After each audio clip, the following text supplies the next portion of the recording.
For a brand new John Deere 6600 combine sat silent in wheat fields across Lansing Township on August 14, 1972.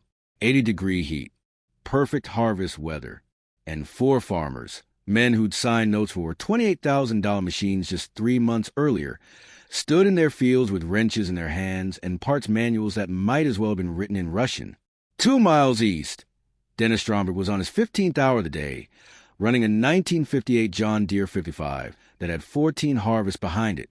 The wheat was falling, the bins were filling, and every farmer in Sheridan County, Kansas, was learning a lesson about timing that no implement dealer had mentioned during the sales pitch.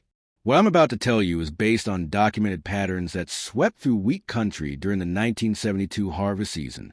While I've combined details from multiple cases reported in agricultural extension bulletins and trade publications from that era, every equipment specification, every part availability issue, and every economic trend you'll hear about is pulled from dealer service records, farmer interviews, and agricultural engineering reports from land-grant universities.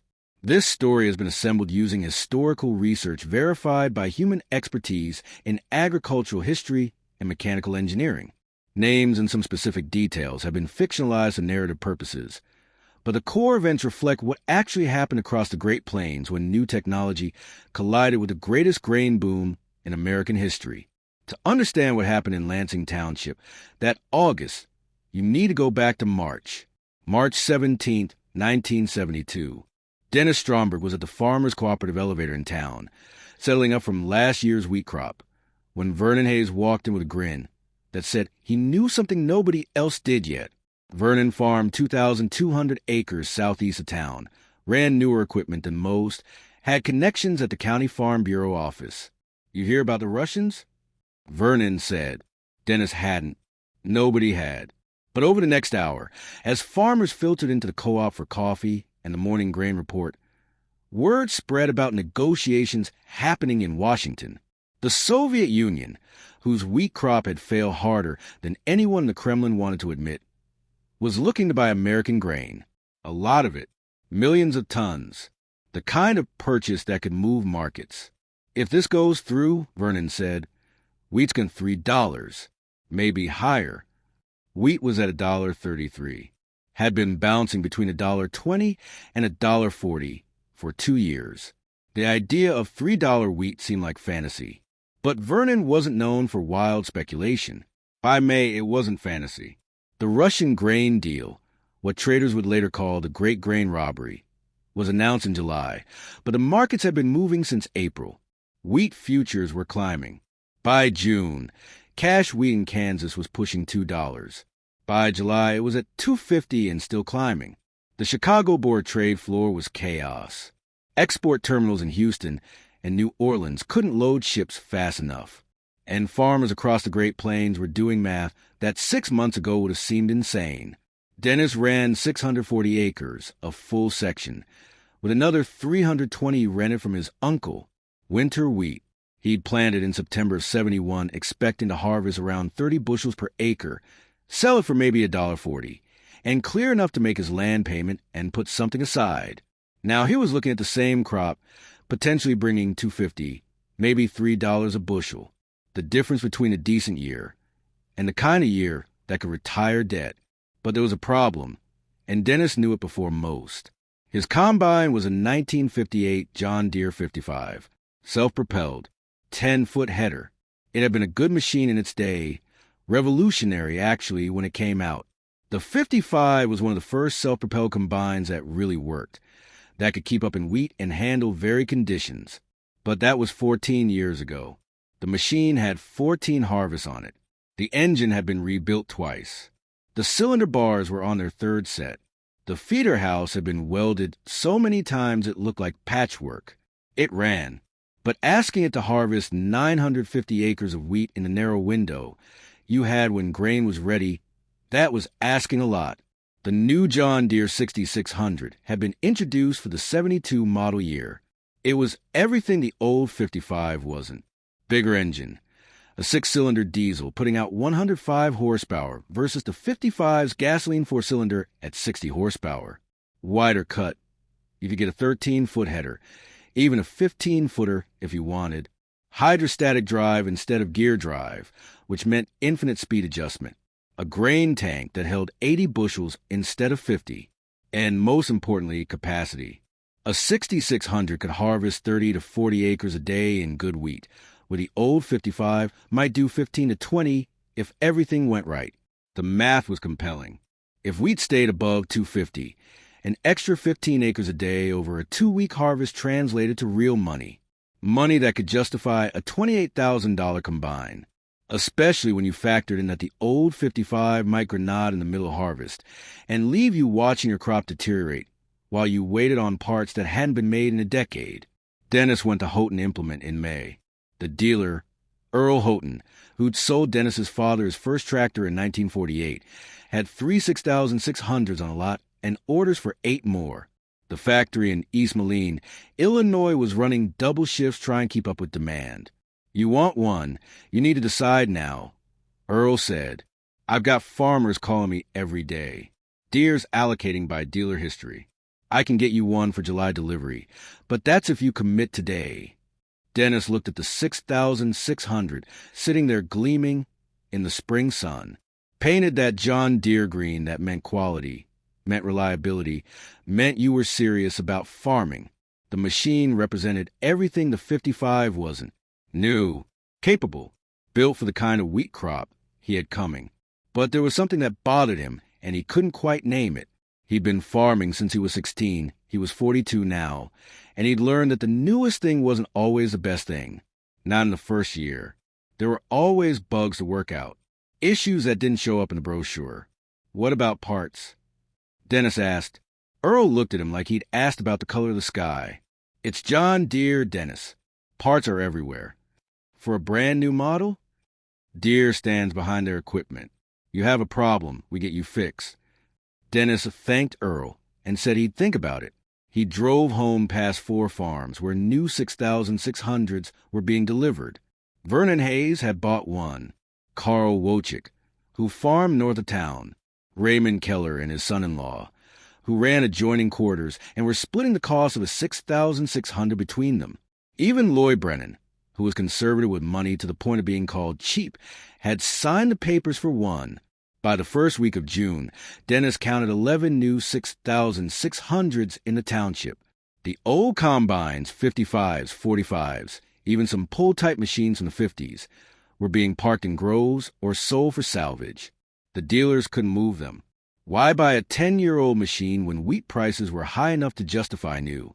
Now, I need to pause here and give you the context for what was happening across American agriculture in 1972, because this wasn't just about combines in one Kansas township. According to USDA statistics, farm equipment sales in 1972 increased by 34% over 1971. The Russian grain deal created what agricultural economists would later call boom psychology. Farmers who'd been cautious during the 60s, who'd made do with older equipment and delayed purchases, suddenly had commodity prices that justified major capital investment. Tractor sales hit record levels. Combined sales went through the roof. And manufacturers, who'd been running lean operations during the slow years, suddenly couldn't keep up with demand. John Deere's 6600 was the right machine at the right time. Introduced just as the grain boom was starting, it represented a genuine leap forward in combined technology. The hydrostatic drive system, borrowed from the construction equipment side of Deere's business, gave operators precise control that gear drive machines couldn't match. The engine, a 6-cylinder diesel, was more fuel efficient and more powerful than the gasoline engines in older models, and the capacity improvements were real. Agricultural engineering studies from Kansas State University documented that the 6600 could harvest approximately 60% more wheat per hour than a John Deere 55 in comparable conditions. But here's what the sales literature didn't emphasize. The 6600 was complex, really complex. The hydrostatic drive system used hydraulic pumps and motors that were new to most combined mechanics. The cylinder and concave settings were different from older models. The electrical system, which now included monitors and sensors, was more sophisticated than anything most farmers had dealt with. And most critically, Because it was a first-year model, the part supply chain was built on projections, not experience. Dennis kept running his 55. He spent 2 weekends in June going through machine piece by piece, rebuilt the feeder house chain, replaced the belts, went through the cylinder bearings, adjusted the concave. The machine leaked oil, made noises that would have terrified a greenhorn, and looked like something that belonged in a museum. But it ran, and Dennis knew every bolt on it. The week came on in late July. Perfect conditions. Hot, dry, just enough moisture earlier in the season to make the stands heavy. Dennis was estimating 38 bushels per acre, which was outstanding for dryland wheat in Sheridan County. Across the township, farmers were talking about 40-bushel averages. At $3 a bushel, which was where cash wheat was trading by late July, that was money that could change everything. Vernon Hayes started cutting on July 28th. His new 6600 went through the first 40 acres like they weren't there. He called Dennis that night. Couldn't keep the excitement out of his voice. This machine is unbelievable. I did 40 acres today and could have done 50 if I'd started earlier. You're crazy still running that 55. Carl Wojcik started August 1st. Same story. The 6600 was everything promised. Raymond Keller and his son-in-law were running their machine in shifts, one guy driving during the day, the other taking over at sunset with lights. They were planning to harvest their combined 480 acres in under a week. Dennis started August 3rd. The 55 coughed, smoked, shuddered, and then settled into familiar rhythm he'd heard for 14 years. 10-foot header cutting a swath through wheat that was standing tall and thick. The grain tank filled slowly compared to the new machines, which meant more trips to the truck, more time lost. But the wheat was coming off. The old machine was doing what it was built to do. August 7th, everything changed. Vernon Hayes was on his second day of cutting when the hydrostatic drive pump failed. Not failed gradually, failed catastrophically. The combine was moving when the pump seized. The whole machine shuddered to a stop. Vernon tried everything he knew, which wasn't much, because hydrostatic systems were new territory. Finally called Earl Houghton at the dealership. Earl sent his top mechanic out. The mechanic took one look and called the dealership. The hydrostatic pump was shot. Complete replacement needed. Earl called the Deere Parts Depot in Wichita. They didn't have one. Called Kansas City. Same answer. The 6600 was so new that the part supply system was still catching up with field failures. How long? Vernon asked. I've got one on order, Earl said. Should be here in a week. Maybe 10 days.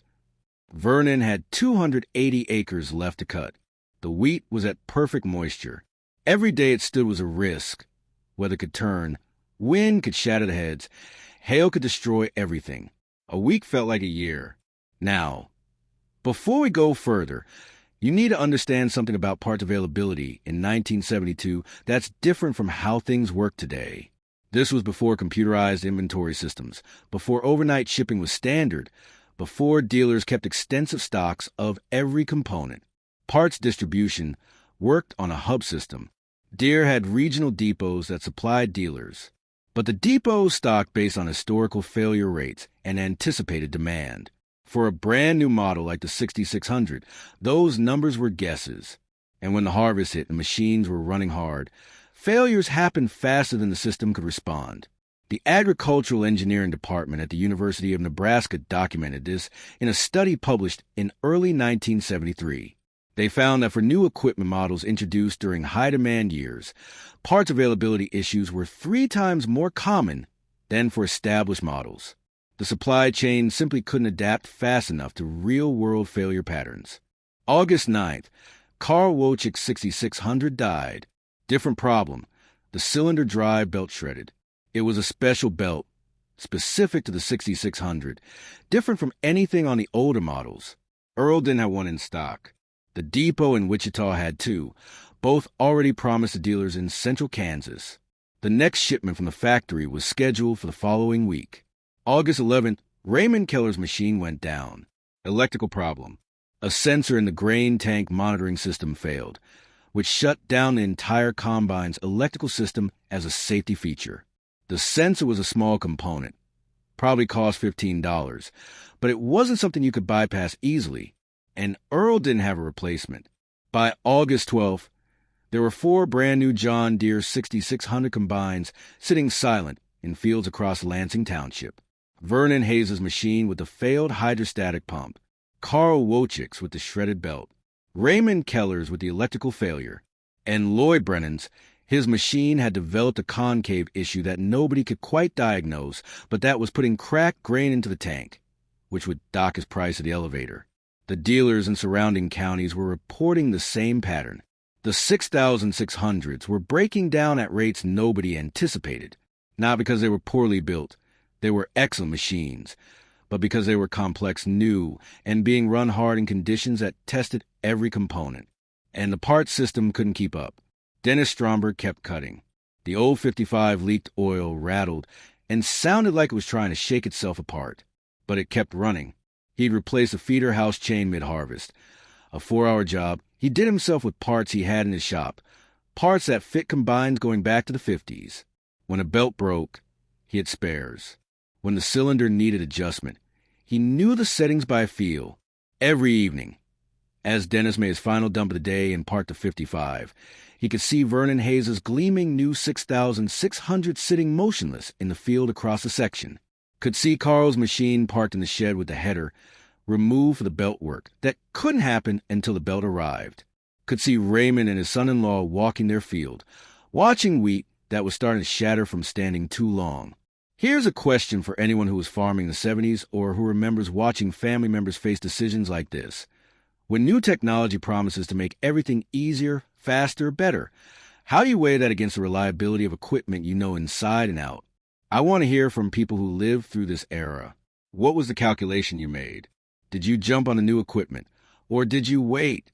Tell me in the comments, because the decisions farmers made in this moment shaped farms for decades. By August 14th, the day we started this story, Dennis had harvested 620 acres. He had 330 acres left to cut. His bins were full. He was hauling to the elevator every other day. The wheat was grading number 2, test weight of 61 pounds, moisture perfect. The elevator was paying $3.08 a bushel. Dennis was doing math that made him dizzy. He'd gross over $70,000 on this crop. After expenses, he'd clear enough to pay off 2 years of operating notes and put $30,000 in the bank. Vernon Hayes had harvested 220 acres before his machine failed. He had 280 acres standing. The parts depot in Wichita had finally located a hydrostatic pump at a depot in Iowa, and it was being shipped overnight. Earl thought he could have Vernon's machine running by August 16th, but that was 2 days lost. 2 days of watching wheat stand in perfect harvest weather. Carl Wojcik was still waiting on his belt. The depot had promised it for August 15th, but there were no guarantees. His 320 acres of uncut wheat was starting to show signs of weathering. The heads were getting brittle. If wind came up, he'd lose grain to shattering. Raymond Keller had gotten his electrical system fixed, not by replacing the sensor, but by bypassing the monitoring system entirely. It meant he was running without the safety features Deere had built in, which made Earl nervous from a liability standpoint. But the machine was operational. Raymond had 240 acres left and was trying to make up for lost time. Lloyd Brennan was a stubborn one. His concave problem was fixable. Earl had identified the issue as improper spacing that was causing the cylinder to crack kernels, but Lloyd insisted on running it as is rather than lose harvest time. He was taking a 30-cent per bushel dockage at the elevator for damaged grain. On a 400-acre crop at 35 bushels per acre, that was $4,200 he was leaving on the table. But Lloyd couldn't stand the idea of his wheat standing while he worked on the machine. Now I need to tell you about what happened on August 16th, because this is where the story turns from individual problems into something that affected the whole county. The parts that were supposed to arrive on the 15th didn't come. The belt for Carl's machine, the hydrostatic pump for Vernon's machine, both delayed. The shipping company had 3 trucks break down between Kansas City and western Kansas. It happens. But when you got wheat in the field and weather coming, it happens doesn't help much. The forecast for August 18th called for storms. Not severe weather, but enough moisture to wet the standing wheat and force a delay. Wet wheat doesn't harvest well. It gums up the combine, doesn't separate cleanly, and won't store without drying. And the elevators in 1972 weren't set up for high-moisture wheat the way they are now. Wet wheat meant waiting for it to dry, which meant more time lost, more risk of quality loss. Vernon Hayes made a decision that probably cost him his friendship with Earl Houghton. He went to Earl's dealership on the morning of the 16th and asked to borrow a combine, any combine. Earl had 2 used machines on the lot, both trade-ins from farmers who bought new equipment. One was a 1965 John Deere 45, 10-foot header. Everything worked, but nothing worked great. The other was a 1962 International Harvester 101. "I can't rent you equipment," Earl said. "Insurance won't cover it. I'm not asking to rent. I'm asking to borrow. As a favor." Earl was in an impossible position. He'd sold Vernon a machine that had failed during the most critical 2 weeks of the year. The failure wasn't Deere's fault in terms of quality. These things happen with new models, but it was absolutely Deere's responsibility in terms of customer relationship. But loaning out used equipment opened up liability issues Earl didn't want to touch. Vernon left without a machine, drove home past the standing wheat, called his brother-in-law in Republic County, who had a combine but whose wheat was already harvested. The brother-in-law said yes. Vernon drove 2 hours round trip to get the machine, a 1960 case that had seen better days, and started cutting that afternoon. Carl Wojcik did something different. He called Dennis Stromberg. "I know this is asking a lot," Carl said, "but when you finish your wheat, would you consider cutting mine? I'll pay whatever custom rate you want." Dennis thought about it. The going rate for custom combining in 1972 was about $4 an acre plus fuel. Carl had 320 acres. That was $1,280 plus diesel costs. It would mean another week of running the 55, pushing a machine that was already tired. But Carl was a neighbor, had been for 20 years, had helped Dennis pull a tractor out of a creek bed in 68 when nobody else was around. "I'll do it for $350 an acre," Dennis said, "and you supply the fuel, but I've got to finish mine first." Carl agreed. Raymond Keller, running his machine with a monitoring system bypass, broke down again on August 16th. This time it was mechanical. The feeder house chain jumped a sprocket. Fixable problem, but it required tools and time. Raymond and his son-in-law spent 4 hours in the field getting it running again. That was 4 hours of daylight gone, for hours they'd never get back. By the evening of August 17th, the day before the storms were forecast to arrive, Dennis had finished his wheat. All 950 acres cut, hauled, sold. His bins were empty again. The 55 was sitting in the machine shed with steam still rising from the engine block. The machine had made it through another harvest. That night, Dennis got calls from 3 different farmers. Not just Carl, also Vernon and Raymond, all asking the same thing. Would Dennis custom cut their wheat? The desperation in their voices was something Dennis had never heard before. These were successful farmers, men who ran bigger operations than Dennis, who had newer equipment and more acres. And they were asking him for help because his 14-year-old combine was the only machine in the township still running. Let me be clear about what was happening here, because this pattern wasn't unique to Lansing Township. Agricultural economists who studied the 1972 harvest documented similar situations across the Great Plains. The rush to new equipment, driven by high commodity prices and aggressive dealer marketing, had created a vulnerability nobody anticipated. When farmers all adopted the same new technology at the same time, they shared the same failure points. And when those failures hit during the narrow harvest window, the results were devastating. A study from Iowa State University's Agricultural Economics Department, published in 1973, found that farmers who kept older, paid for equipment actually had better financial outcomes in 1972 than farmers who'd invested in new machinery. Not because the new machinery was inferior. It wasn't. But because the older equipment was known, serviceable, and didn't depend on part supply chains that couldn't keep up with demand. Dennis made a decision that night that shaped the next 2 weeks. He agreed to custom cut for Carl, Vernon, and Raymond, but he told them he couldn't do all 3. His machine was old, and he was pushing it hard. He'd cut for Carl first, because Carl had asked first, and then he decided about the others based on how the 55 was holding up. The storms came on the 18th, not as bad as forecast, but enough to withstanding wheat and force a 2-day delay. Vernon, using his brother-in-law's borrowed case combine, had managed to cut 80 acres before the rain hit. Raymond, with his bypass monitoring system, had gotten another 60 acres.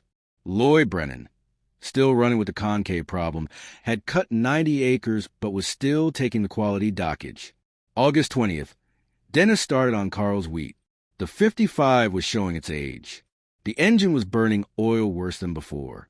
The feeder house was making a grinding noise that Dennis couldn't identify, but the machine kept running. He cut 40 acres that first day, slower than his own wheat, because Carl's fields were rougher, more variable. By August 23rd, Dennis had finished Carl's 320 acres. Carl paid him in cash, $1,120 plus the diesel costs. It was money Dennis hadn't planned on, money that came from nothing more than keeping an old machine running when new machines failed. Vernon's parts had finally arrived. Earl's mechanic had worked through the night on the 19th and 20th, getting the new hydrostatic pump installed and tested. Vernon was back cutting on the 21st, making up for lost time, but he'd lost a week in which his wheat had stood in the field, weathered 2 rain events, and started to deteriorate. He'd lose quality points at the elevator, maybe 20 cents a bushel. On 280 acres at 35 bushels per acre, that was nearly $2,000 in lost revenue. Add in the $28,000 note on the combine, and Vernon's great crop wasn't looking as great anymore. Carl's belt had arrived on the 22nd. He'd gotten his machine running again, but by then Dennis had already cut his wheat. Carl ended up selling the 6600 the following spring. Bought a used 1968 model instead. Said he couldn't afford another harvest like 72. Dennis got a call on August 24th from a farmer in the next township over. Word had spread about the old 55 that was still running while new machines sat broken. Would Dennis custom cut 240 acres? Dennis thought about it.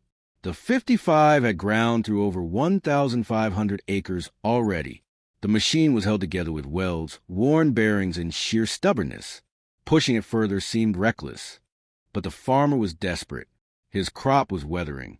The elevator was starting to talk about quality dockages for wheat that had stood too long. Dennis said yes. Charged $5 an acre this time. Spent the next week cutting wheat for a stranger, earning money with a machine most people thought should have been scrapped years ago. Now here's what I want you to think about, because this is where the story becomes about more than just one harvest in one county. The farmers who bought new equipment in 72 weren't wrong. The 6600 was a better machine than the old 55 in almost every measurable way. Faster, more efficient, better grain quality. The technology was sound, but technology without support, without parts availability, without mechanics who understood the systems, without a supply chain that could respond to failures, was just expensive machinery sitting in a field. The lesson wasn't about old versus new. It was about dependency. The farmers running old equipment had independence. When something broke, they fixed it with parts they had or could fabricate. When they needed help, they called neighbors who knew the same machines. The farmers running new equipment were dependent on a system. The dealer, the parts depot, the factory production schedule, the shipping company. When that system worked, it was great. When it failed, they were powerless. I'm going to tell you something that the agricultural trade magazines didn't publish, but that farmers knew instinctively. The rush to new equipment in 72 changed the power dynamic between farmers and dealers. Before, when most farmers paid for equipment, they had options. They could wait out price negotiations, shop around, walk away from deals. After 72, when farmers were carrying notes on expensive machinery, they needed the dealer to stay operational, needed the parts to keep coming, needed the service to be available. The dependency ran one direction, and it wasn't in the farmer's favor. Dennis Stromberg finished his custom cutting on September 1st. By then, most of the wheat in Sheridan County was harvested. The farmers with new equipment had gotten their machines running again and finished their crops, though many had taken quality hits from the delays. The final numbers for the 72 harvest showed record yields across Kansas, but also showed something else in equipment sales data. Used combine values had jumped. Farmers who'd sold their old machines earlier in the year were trying to buy them back. The market had overcorrected. Dennis parked the 55 on September 2nd. The machine had cut over 2,000 acres that summer. It had earned him enough in custom work to cover his operating expenses for the next year.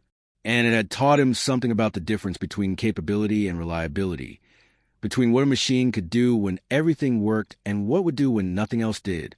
He kept that 55 until 1978, ran it through 6 more harvests. When he finally replaced it, he bought used, a 1973 model from a farmer who'd upgraded to something bigger. He never bought a brand new combine again. Said he'd learned his lesson about being the first one to try technology that hadn't been proven in the field.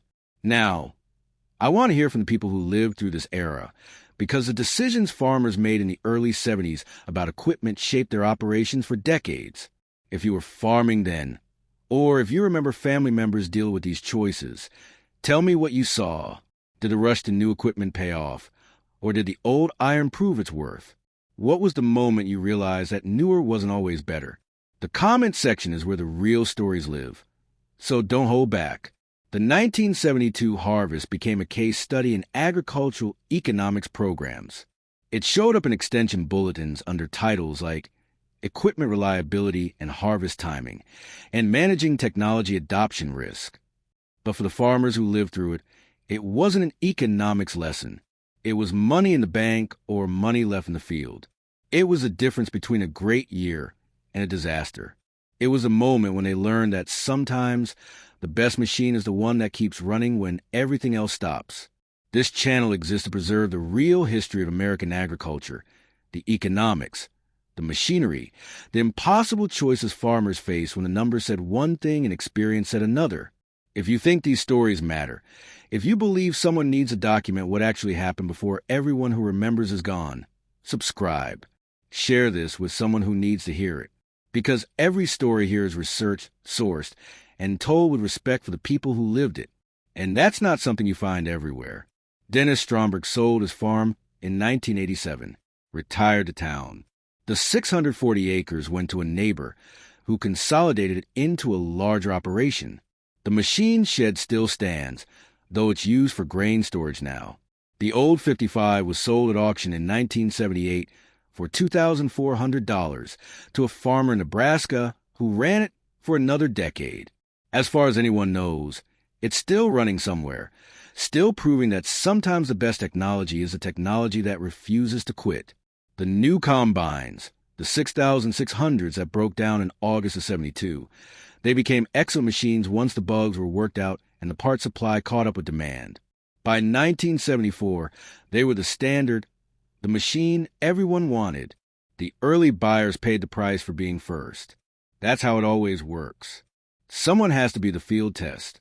Someone has to find the failure points. In 1972, in Lansing Township, that someone wasn't Dennis Stromberg. He was the guy who kept cutting while everyone else waited for parts. And in the end, that made all the difference.